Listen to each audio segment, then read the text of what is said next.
Hello, how you doing? My name is Dan Pro, 100 videos in 100 days. We are on episode 80, which I think is a feat, but we still want to make 100 videos in 100 days.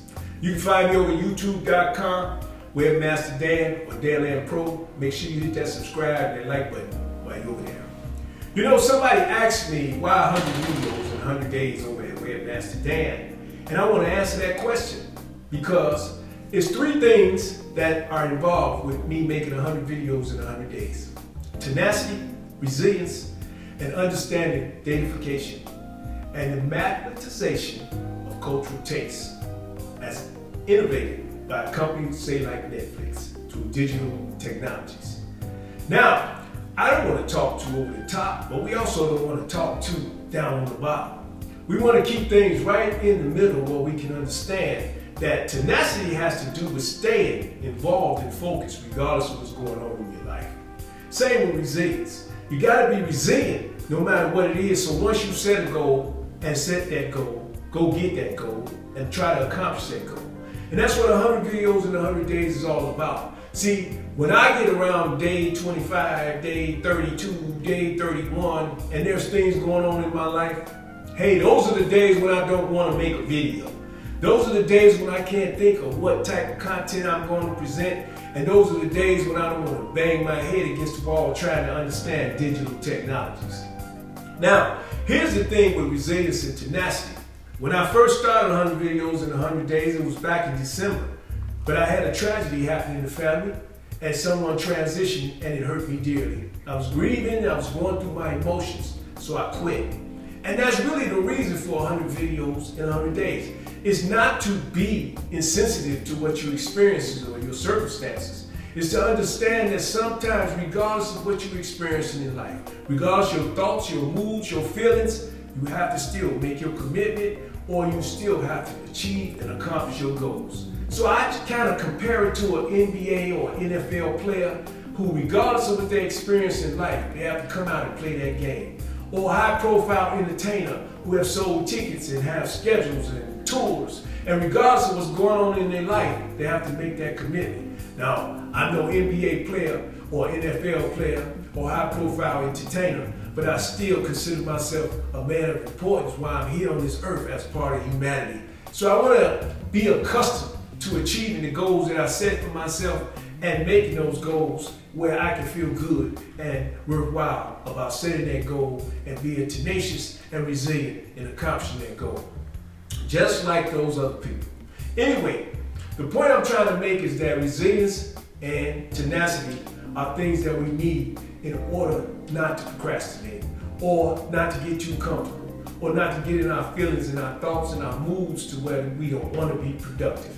Now, when I get into the digital technologies as far as datafication and mathematization of cultural tastes, we're dealing with a whole lot of different variables. And we couldn't possibly go over all those variables by trying to explain it in these videos because I don't like to keep you long. But I'm going to try to make it as simple as possible because social media platforms are not just social media platforms. We're dealing with digital technology.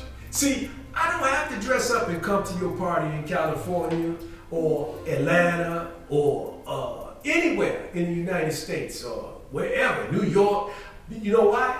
I can see it on my computer. It's been digitized. There's been a paradigm shift in content delivery as well as content creation. So if it's 1,000 people at the concert or 1,000 people at the event or 1,000 people at the wedding or funeral that's taping it on their iPhone, I don't have to be there. That's just something that I understand through digital technologies. Now, that's not to say that don't go to these events because people need human contact and human relation. But if everybody is at their phone taping it and sending it out, there's not a lot of human contact going on anyway, now is it? So 20% of the time you pretty much probably enjoy the moment, but the rest of the time you're probably sending it out on a live.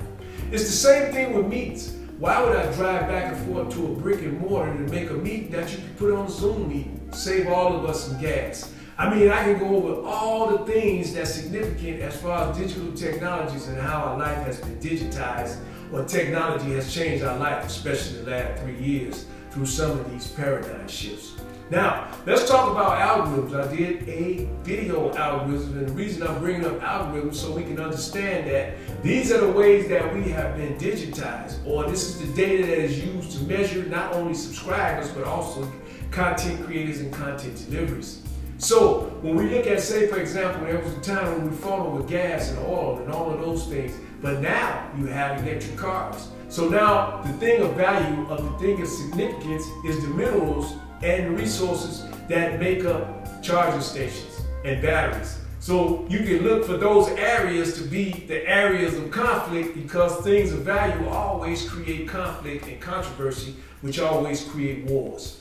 Hey, there's been a paradigm shift on how we do wars. Those have even been digitized. So the point I'm making is that when you do 100 videos in 100 days, you're not only getting your subscribers and your likes and coming on social media being entertaining, which a lot of people think that's what it is. No, you got algorithms and measuring tools and data working in the background that measures everything that you do. I like to use an analogy, say comedy and drama.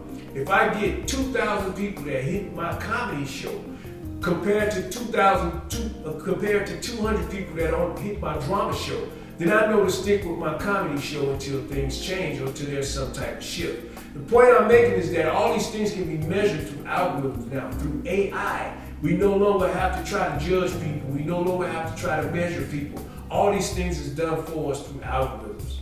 I'm just sharing with you that in 100 videos in 100 days, I've come to learn a lot of these things and suggest that when you do 100 videos, you learn a lot of things too. But most of all, the last thing I'm going to share with you is that YouTube and these other platforms, these algorithms are always working in the background. YouTube is measuring how many subscribers you have, how many watch hours you have, and they allow you to monetize or not based on those measurements. Now, when you get to the other platforms, it's the same way. They look for the people that you have in things in common with and the things that you post, and they group those people into different friend collections. So that's why you can't have the thousands and thousands of friends you used to have from all different walks of life. They pretty much put you in a collection with yourself. And if you notice, if you change your mood, if you change your post, if you change your ideas, you find yourself being seen by different people. And you say, what happened to so-and-so and so-and-so? That's because y'all no longer share the same ideas and opinions and views. And those algorithms have separated you and put you in another group. You should also notice that if you go on there looking at, say, shoes for 5 times or 6 times, then you'll start getting a whole lot of stuff on shoes. And here's the last thing I'm going to say about that so people can understand. It kind of disturbs me when people say they took me off of Facebook. They stopped me from playing my music and they did this. There's no group of people sitting at a round table doing anything. There's no group of people that figured out that you was playing music. Those are algorithms. They took the data and they have become even faster. Where back in the day, a couple of years ago, you could be on there 10, 15 minutes to an hour. Now you can't be on there a good 10 seconds because the algorithms have gotten faster and more advanced to the benefit of the artists whose copyright music has been being played. That's not to say you should not play music. What it's to say is that there's a measuring tool that's watching you, not a group of people sitting at a table. And that is what I mean by datafication and mathematization of content delivery and creation. So all of these things are working. I don't care if you're on Facebook, Twitter, if you're on Instagram, if you're on YouTube, Twitch, you name it. All these algorithms and stuff is working in the background, digital technologies. What I'm saying is that when you do 100 videos in 100 days, you learn a lot of these things. So it's not about just your skill set of video production. It's about video production and understanding how to tie video production into the paradigm shift that has taken place with digital technologies. No more than I took some of those paradigm shifts as far as socialization, as far as driving back and forth to brick and mortar, as far as people working remote, as far as people having meetings remote, as far as people socializing remote, and all the other things that we do on a digital platform, understanding the need for content creation and content delivery through digital technologies. So I hope somewhere in there, I explain why I make 100 videos in 100 days.